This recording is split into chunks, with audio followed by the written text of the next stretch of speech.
Looking at old photographs from the mid-19th century, you get a strange, unsettling feeling. Before us are the grand avenues of St. Petersburg, Moscow, Paris, and other world capitals. The perfectly paved streets, the flawless architecture, the beautifully restored buildings. Everything speaks of greatness and prosperity. It feels as if time has frozen at the peak of civilization. But this perfect picture is disturbed by one frightening detail: the complete and total absence of people. The streets are empty. The squares are silent. The riverbanks are deserted. It feels like we're looking at giant, masterfully crafted movie sets after the film crew has left. The main question that forms in your mind is simple, and at the same time terrifying. Where did all the residents disappear to? There is a simple and, at first glance, logical explanation that is often given by mainstream historians. It comes down to the limitations of early camera technology. The process of taking a picture required a long exposure time, sometimes lasting several minutes. During this time, any moving object, a person, a carriage, an animal, would have moved out of the frame or been blurred beyond recognition. Therefore, only stationary objects like buildings, bridges, and monuments were captured on the photographic plate. This version seems convenient and explains everything, but it crumbles to dust when you take a closer look at city life from that time. After all, the pulse of a big city isn't just about people rushing by. City life is made up of many stationary and slow-moving elements that a long exposure would have been sure to capture. Imagine a bustling market or a shopping street. Even if the customers are moving, the vendors stand at their stalls and counters for hours. Where are they? Where are their goods, laid out on trays, the boxes of provisions, the barrels of drinks? None of this is there. And what about the transportation system?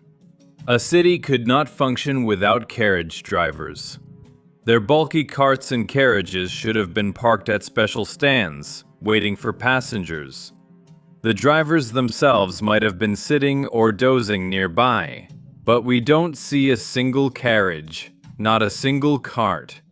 Nor are there any horses tied to posts, peacefully chewing hay or drinking water from buckets. These animals could stand in one place for tens of minutes or even hours. Furthermore, city life requires constant maintenance. Firewood and coal were needed to heat homes and cook food. So where are the neat stacks of firewood piled against the walls of houses? Where are the sacks of coal waiting to be unloaded?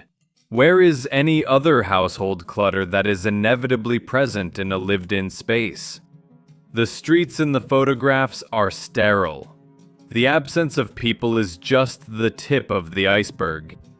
What's much more frightening is the absence of the very fabric of daily life, its tangible, motionless traces. The cities look as if they were carefully prepared for a photo shoot, with everything extra removed, including the residents themselves and the slightest signs of their activities. This perfect emptiness refutes the theory about flawed camera technology and presents us with a new, much more complex mystery. If the people weren't just missed by the camera, but were actually not there, then what event caused entire megacities to become empty? If the emptiness of the streets is baffling, a closer look at the buildings themselves turns that feeling into real anxiety. Our gaze involuntarily shifts from the deserted streets up to the facades of the buildings, searching for any small hint of a human presence. And it is here, in the details, that an even deeper and darker secret is hidden. The windows, which are called the eyes of a home, look blind and lifeless here. There is no hint of the coziness that daily life creates. We see no soft folds of drapes, no lace curtains, no humble flower in a pot on the windowsill. Those small details that turn a stone box into a home. The window openings gape like dark, empty rectangles, like the eye sockets of an abandoned skull. The same is true for the balconies. These small spaces, extending beyond the apartment, always serve as an extension of the home. People dry laundry on them, put out chairs or rocking chairs for the summer, or store things. The balconies in the old photographs are immaculately clean. They are merely architectural elements, devoid of any function. There are no clotheslines, no furniture, no resident stepping out for a breath of fresh air. The cities don't just look abandoned. They look as if they were never truly lived in.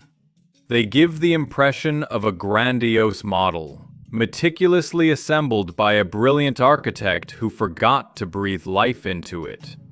This is a world of facades, with absolute emptiness hiding behind them. But even these disturbing observations pale in comparison to the most irrefutable and convincing proof of the lifelessness of these cities. You just need to look up even higher, to the roofs. They are dotted with hundreds, thousands of chimneys. The architecture of that time tells us clearly, every house, every apartment was heated individually. Fire was the heart of any home. It was used to cook food and to heat rooms in the cold season. Smoke from a chimney was as essential a sign of life as breath is to a person. It was evidence that a hearth was warm inside the house, that dinner was being cooked, that a family was gathered in warmth and comfort. And here is where we find the main discovery. Not a single puff of smoke is rising from any of these countless chimneys. Not a thin trail, not a thick plume, nothing. The sky above the roofs is perfectly clear. One might assume the pictures were taken on a warm summer day when the stoves weren't lit. But this explanation doesn't hold up. First, food was cooked on fire all year round. Second, the climate in most European capitals is variable, and even summer has its cool days. But most importantly, it's statistically impossible. To imagine that in a city of many thousands, or even millions, every single stove, both for heating and for cooking, was extinguished at the exact same moment, is a scenario from science fiction. It would mean a complete, synchronized halt to all life. The absence of smoke is the most eloquent marker. It tells us that the houses are not just empty, they are cold. The cities are not just sleeping, they are frozen in a deep, unnatural, suspended animation, as if their hearts had stopped long ago.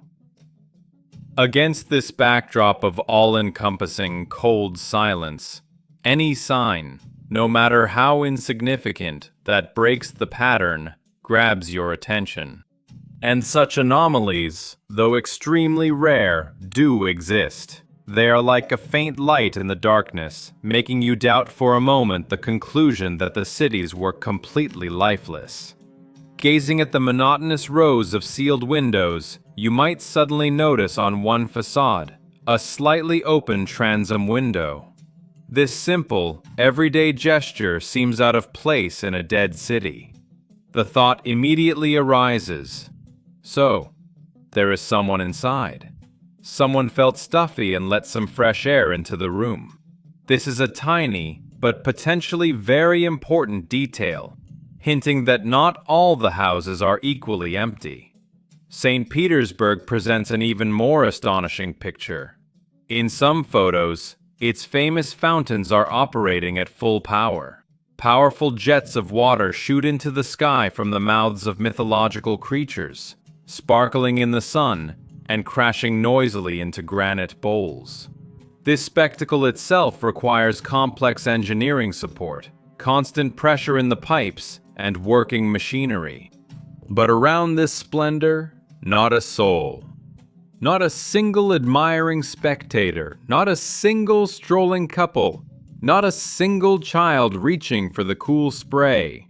The beautiful fountains and ancient statues are working in vain, demonstrating their power to an absolutely empty city. This creates a surreal, almost theatrical impression. Finally, we even find a direct contradiction to the idea of cold hearths.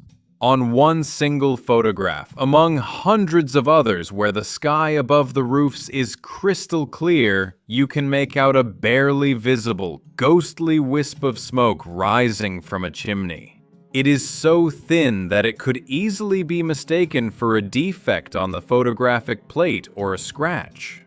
But if we assume it is real smoke, then it becomes the most significant argument that life was, in fact, still flickering in the city. One hearth, one burning fireplace in a vast, frozen metropolis. However, each of these puzzles has a double meaning. These glimmers of hope might just be false leads, guiding us in the wrong direction. An open window. Is it really a sign of presence? Or, on the contrary, is it a trace of a hasty escape when people fled their homes, forgetting such small details? Or perhaps it's part of a sanitation process, where buildings that had been empty for decades were being deliberately aired out before renovation work began? The same goes for the working fountains. Who are they working for? Perhaps not for the residents, who aren't there, but for engineers. This could be a test run, a check of the repaired water supply system, a demonstration of the completed work, captured in a photo for a report, not a scene from daily life. Even the lone wisp of smoke, if it's real, doesn't prove the city is inhabited. It could be smoke from the campfire of a repair crew, or a watchman assigned to guard the empty quarter. A single lit stove against the backdrop of thousands of cold chimneys only emphasizes the overall lifelessness. These rare, ambiguous details are too few to conclude that the cities were populated. Rather, they create an impression of a transitional period, a period of inspection and preparation for something new. When the individual details come together to form a bigger picture, a completely different version of events begins to emerge. The very style of the photographs suggests that their main purpose was not to capture architectural beauty or convey the atmosphere of city life. The composition of the shots often lacks artistic flair. The photographer chooses angles that provide the fullest possible view of the streets, squares, and the condition of the buildings. This looks less like art and more like methodical, almost official documentation. The images feel like a technical record, a visual report intended for careful study. A key element of this report is the perfect condition of the cities. We see not just empty, but impeccably clean streets. The pavements are swept, there is no garbage, and the building facades look freshly repaired, or at least brought into perfect order. The window openings, though empty inside, are fitted with new whole panes of glass. There are no broken windows, no dilapidated walls, no signs of the decay that would inevitably appear if a city were abandoned chaotically, and for a long time. On the contrary, everything looks as if a colossal amount of work has been done to restore and prepare it. The cities look as if they have been washed and groomed for an important event. This version explains many of the previously mentioned oddities. The sterile cleanliness, the absence of any trace of daily life, the fountains running in test mode.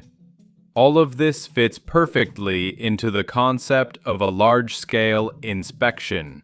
It's likely these photographs were commissioned by some government agency, perhaps for the country's top leadership. The purpose of such a photo shoot could have been to demonstrate the readiness of the megacities for a new phase, resettlement. After some catastrophic event that led to their complete desertion, enough time had passed. Massive restoration work had been carried out, clearing, repairs, replacement of utilities. And now, in the final stage, the result needed to be documented. The photographs served as visual confirmation. The property is ready for occupancy. They were meant to show that the cities were once again habitable. That is precisely why there are no people in them. The residents simply hadn't been moved in yet. They were awaiting a decision that would be made based, in part, on these reports.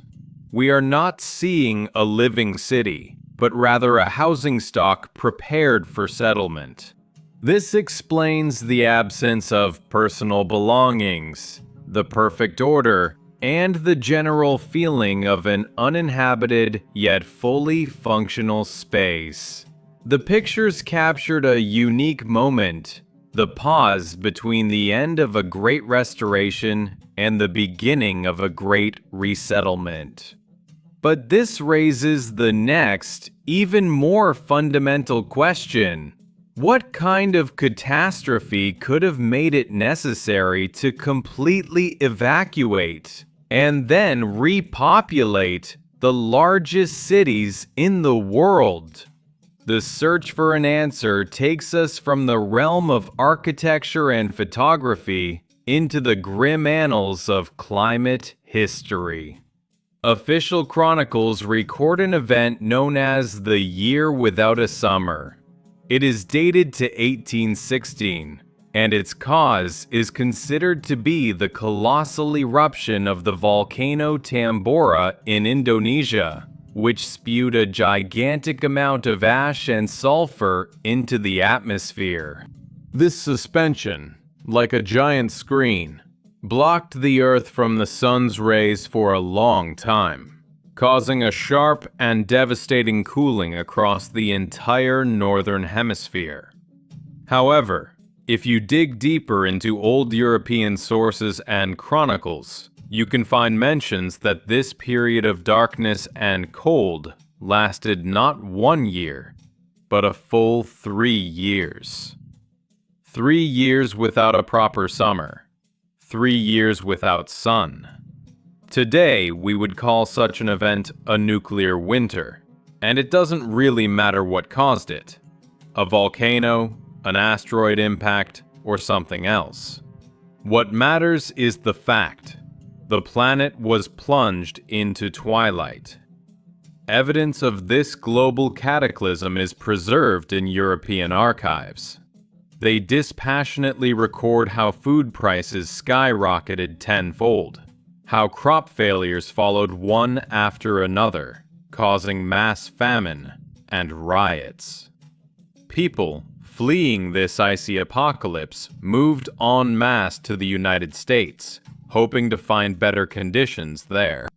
But the same gray sky and cold awaited them there too. This suggests that the phenomenon was truly global, and its icy grip had seized the entire northern hemisphere. And here, the most troubling question arises. What was happening in Russia? It's astonishing, but in official Russian history, there are practically no records of this period. It's as if the vast empire existed in an information vacuum, and the global cataclysm passed it by. Supporters of the traditional view would say, if there were no records, then nothing happened. But logic suggests otherwise. An event of this magnitude could not have had borders. If Europe and America were freezing, then Russia, with its much harsher climate, should have suffered immeasurably more. The absence of records could mean two things. Either there was no one left to record what was happening, or the evidence was so horrifying that it was later deliberately hidden or destroyed. Indirect but very strong evidence of the catastrophic situation in Russia is the direction of migration itself. Why did Europeans flee across the ocean to the USA and not east to Russia, which was much closer? There can be only one answer. Because the situation there was even worse. If there was famine in Europe, then in Russia there was likely a complete collapse of the food supply. 3 years without sun for an agrarian country means 3 years of total crop failure. This isn't just a food shortage, it's its complete disappearance.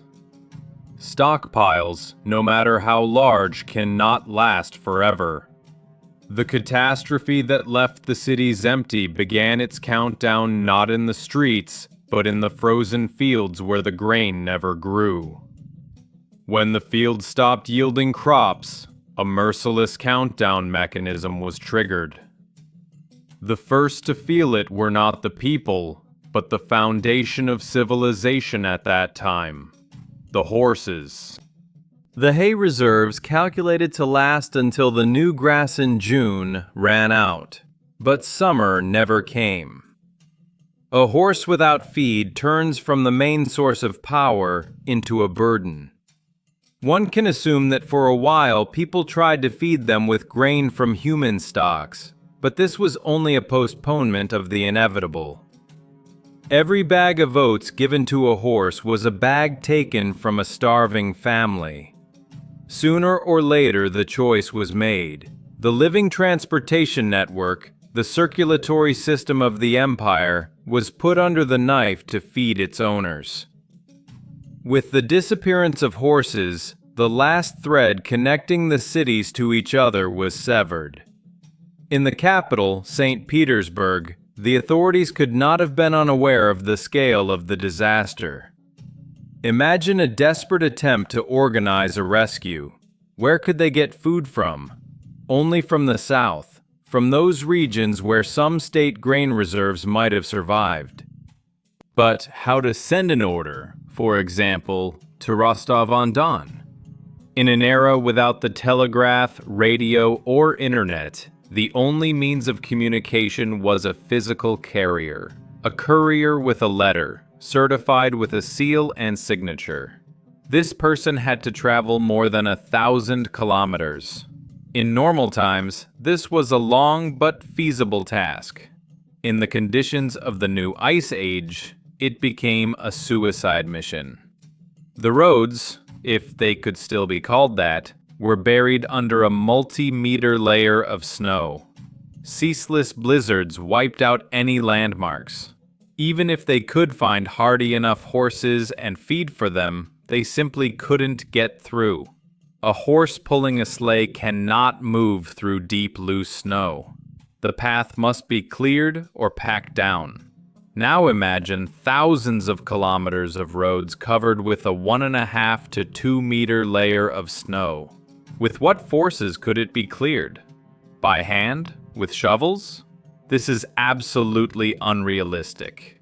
Officially, no special equipment for snow removal existed.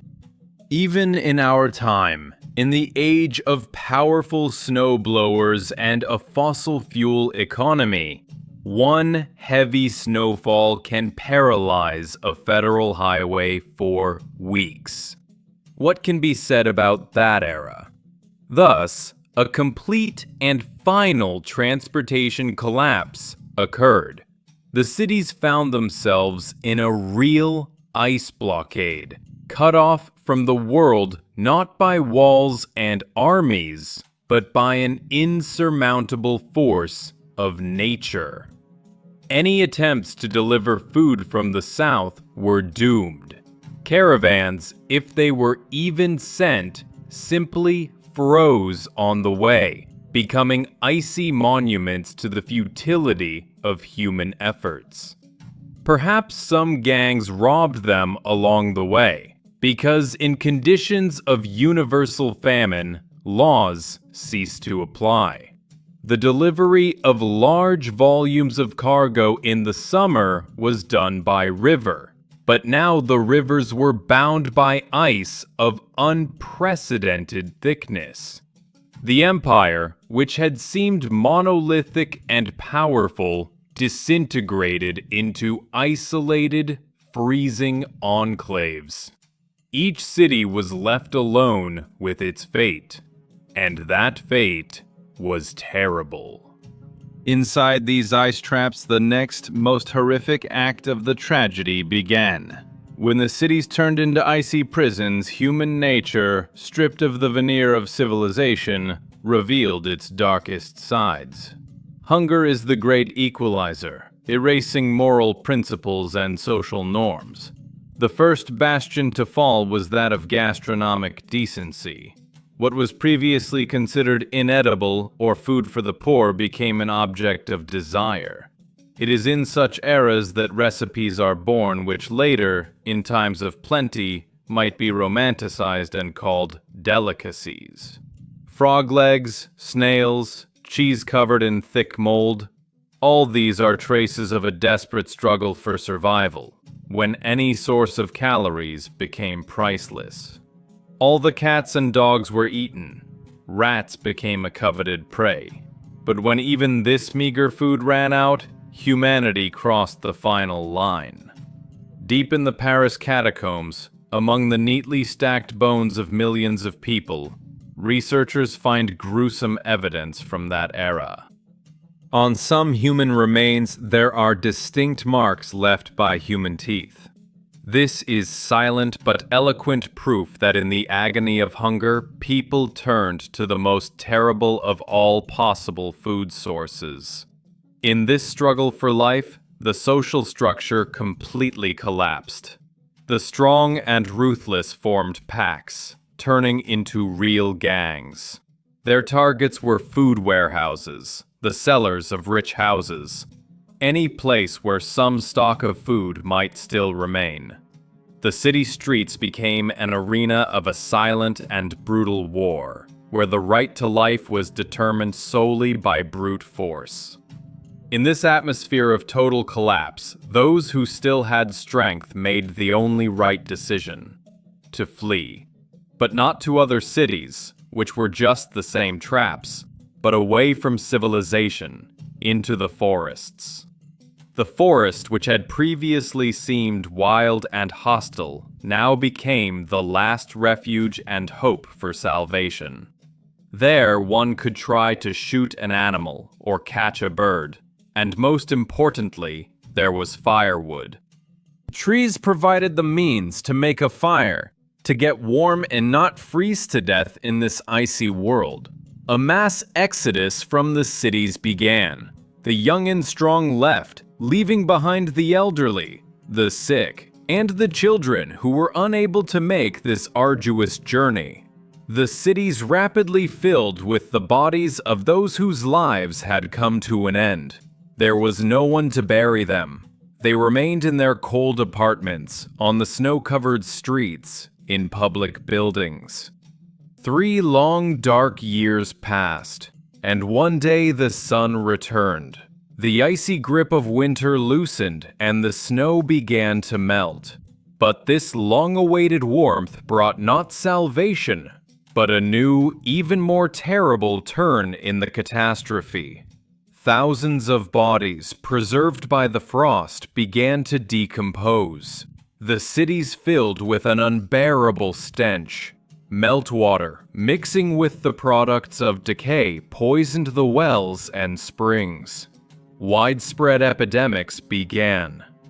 The decaying remains attracted packs of wild animals, which became the new masters of the deserted streets. It became impossible to live in these cities. They had turned into gigantic burial grounds, breeding grounds for infections. Even the few who managed to survive the hunger and cold were forced to stay far away from them. Decades had to pass before nature and time could do their work, and the first attempt could be made to bring these cursed places back to life. Following the physical decay of the cities, the epidemics, and the return to savagery came the most profound and irreversible consequence: the breaking of the great chain of human memory.